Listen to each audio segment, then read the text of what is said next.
이렇게 했습니다. 정치적 중립성과 사법부의 독립성을 철저히 지키겠다 이렇게 했는데 소신이 뚜렷한 것 같습니다. 그런데 김명수 대법원장의 지난 사법부 수장으로서의 행태에 대해서 어떠냐라고 김승수 우리 존경하는 의원님께서 물어보실 때 뒤돌아가면서 말씀을 안 하셨어요. 김명수 대법원장이 정치적 중립을 지켰습니까? 회피했습니까? 어떻게 했습니까? 대법관으로서 후보자로서 입장이 어때요? 김명수 대법원장이 정치적 중립성을 반드시 지켜야 됨에도 불구하고 제대로 안 지켰다. 그렇게 답하신 것이죠.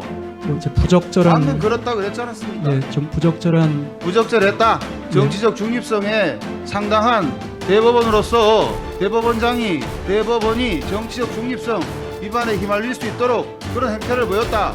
맞죠? 네, 뭐 그런 견해가 그다음 있고 또 하나 묻겠습니다. 예, 경북 안동 예천의 김형동입니다.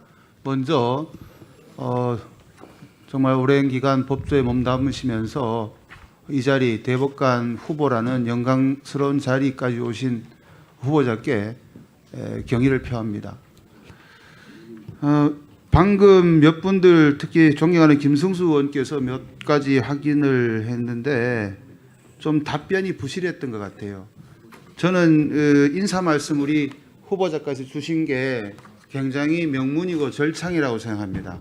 그런데 뒤에 마무리하는데 보면 이렇게 했습니다. 정치적 중립성과 사법부의 독립성을 철저히 지키겠다 이렇게 했는데 소신이 뚜렷한 것 같습니다.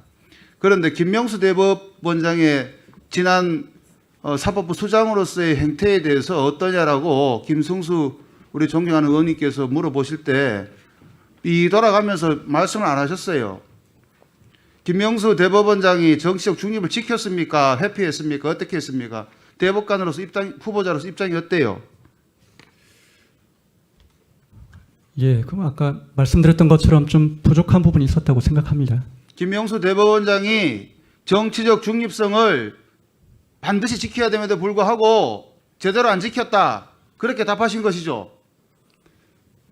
예, 뭐 그것이 정치적 중립성 논란인지에 대해서는 조금 더 생각해 보겠습니다만 뭐 이제 부적절한 방금 그렇다 그랬지 않았습니까? 예, 좀 부적절했다. 정치적 중립성에 상당한 대법원으로서 대법원이 정치적 중립성 위반에 휘말릴 수 있도록 그런 행태를 보였다. 맞죠? 네, 뭐 그런 견해가 그다음 있고 또 하나 묻겠습니다. 이렇게 답을 하셨어요.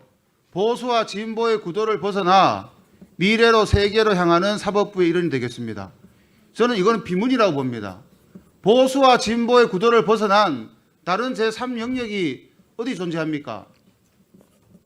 그게 미래로 세계로입니까? 예, 저는 오히려 사법부가 지금 보수 진보의 논란보다 더 위험한 것이 재판 거래도 있었지만은 사실 팩트를 왜곡하고 법리를 자의적으로 해석하고 그런 것들이 오히려 법원의 위신을 떨어뜨리는 것이지 어느 대법관이 자기는 보수적 입장을 가지고 있다. 자기는 진보적 입장을 가지고 있다. 그것이 어떻게 대법관으로서 자격이 부족하다라는 아니면 비판할 수 있는 대상이 되겠습니까? 저는 대법관은 나름대로 관이 있어야 된다고 생각합니다. 관점이 있어야죠. 관점 없이 그냥 대법관으로 있으면 그게 대법원이 운영이 되겠습니까? 오히려 저는 그동안의 이력이나 경력 이런 걸 봤을 때 아마 뭐 법리에 있어서는 대한민국 1등일 것 같습니다. 충실한 법리 그리고 정확한 사실관계 확인 이런 것들이 대법관에 가져야 할 또 더 중요한 건 어떤 사법부 그리고 우리 사회를 바라보는 관점 이런 것들이 있어야 된다고 저는 보는데 어떻게 생각하십니까? 네, 정치적 중립성과 사법부의 독립성의 필요성은 아마 아무도 부인하지 않을 것이라고 생각합니다. 그리고 제가 인사 말씀에서 보수와 진보의 구도를 벗어나게 하겠다는 것은 정치적 중립성을 지키겠다는 것. 좋습니다. 예, 그런 취지였습니다. 오늘 아침에 뉴스에 나왔습니다만은 이 감사원이 중앙선거관리위원회에 대해서 감사 보고서를 냈습니다. 이 감사원도 동문서답을 했는데요. 20대 대통령 선거 특히 사전선거에 속풀이 선거가 있었습니다. 알고 계십니까? 네, 뭐 정확히는 알고 있지는 정확히는 않습니다만. 알고 계셔야죠. 왜냐면은 후보자가 나음에 중앙선관위 위원장이 될 수도 있지 않습니까? 네, 뭐 소쿠리와 그리고 관련된 예. 법원은 선관위 사무하고 아주 밀접하게 관계되는데 이거를 잘 모른다고 얘기하시면 좀 섭섭합니다. 예, 어떤 사건인지는 알고 있지만 구체적인 오후에 물을까요? 아니, 지금 말씀하셔도 괜찮습니다. 보면은 하나만 확인하겠습니다. 그동안 논쟁이 됐습니다만은 감사원의 사무 중에 중앙선관위에 대한 선거 사무에 대한 감사가 가능합니까? 불가능합니까? 네, 다른 헌법기관의 직무와 역할 범위에 대해서 제가 일률적으로 말씀드리는 게 좀 조심스러운 부분이 있습니다. 조심스러운 입장을 묻는 게 아니고 예. 입장을 어떠냐고 묻는데 뭐 조심스럽긴 뭐 조심스럽습니까? 네, 대법관을 포함해서 법관은 어떤 판단을 대외적으로 이야기할 때 오후에 한 번 더 묻겠는데요. 이 감사 보고서에 선거 사무가 소쿠리 사무가 잘못됐다고 얘기해놓고 실제적으로 감사 대상은 뭐였냐 하면은 감사한 보고의 요지는 뭘 썼냐 하면은 선거 경비, 예산 회계, 조직 인사 이건 뭐 당연한 거겠죠. 그런데 정작 국민들이 궁금해하는 것은 그 이후에 인사의 난맥상 그리고 당시 20대 대통령 사전선거의 소쿠리 이 부분이었는데 감사 보고서 자체는 그게 완결하지 않은 것 같습니다. 어쨌든 오후에 선거 사무와 관련된 대법관 후보자의 의견을 한 번 더 물어보도록 하겠습니다. PT 한번 올려주세요. PT 안 나옵니까?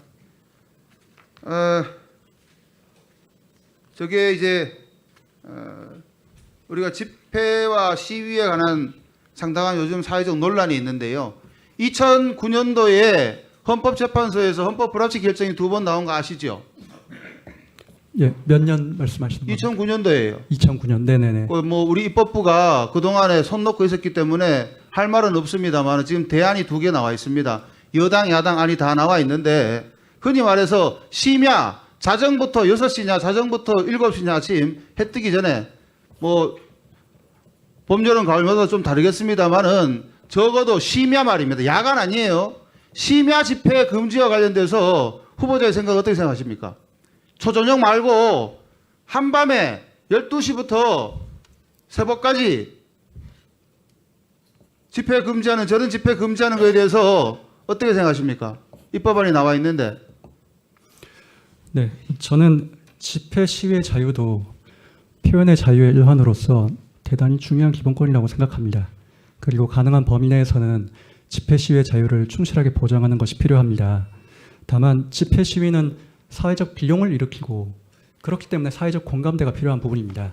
지금 말씀하신 사안에 대해서는 이제 심야가 되면 아무래도 사회적 비용이나 감수할 수 있는 정도가 그 집회 시위를 좀 제한하는 사유로 기능할 수 있다고 생각하지만 심야라는 이유로 언제나 일률적으로 모든 집회와 시위를 금지하는 것에는 좀 문제가 있다고 생각합니다. 1분만 예도 주시죠. 헌법재판소가 2009년도에 내린 결정문을 쉬는 시간에 확인하시고요. 오후에 그 부분에 대해서 다시 입장을 정리해서 말씀해 주시기 바랍니다. 현재 결정문은 분명하게 이렇게 되어 있습니다. 심야 특히 12시부터 해 뜨기 전까지에 대해서는 집회를 금지해도 된다라는 해석이 가능하게끔 헌법 불합치 결정이 나왔다는 취지의 말씀을 올립니다. 이 부분은 해석의 여지가 있을 수 있기 때문에 후보자께서 분명하게 그 입장을 다시 한번 결정문을 보시고 입장을 오후에 밝혀주시기 바랍니다. 이상입니다. 예, 수고하셨습니다.